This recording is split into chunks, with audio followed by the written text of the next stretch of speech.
Kelendi Cebrail, arşti süpürgil, unda mihman bo'lgani Rasululloh keladur.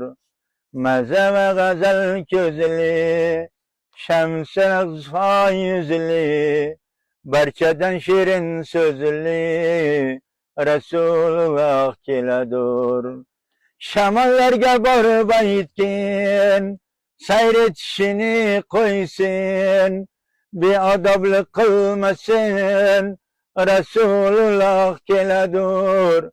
Daryolarga ham aytgin, mavjur ishini qo'ysin, oldida saqov tursin, Rasululloh keladur.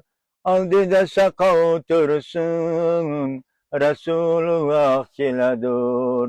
Maliklarga ham aytgin, do'zax eshigin yopsin, yo'llarida ko'z tutsin, Rasululloh keladur.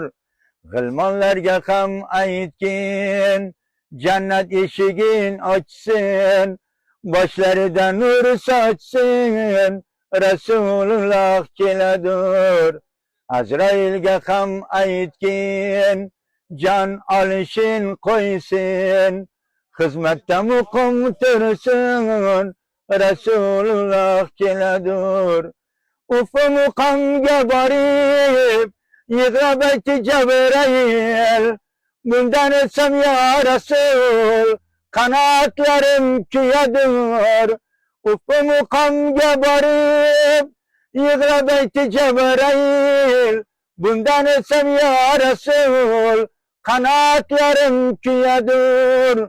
Kıyamet gün kelgende, yığılar barcha banda, Resulullah kelgende, ummatleri keladur.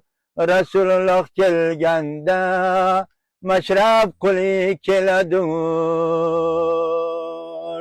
Sağ olun. Rahmat. Aman bo'linglar. Yashang.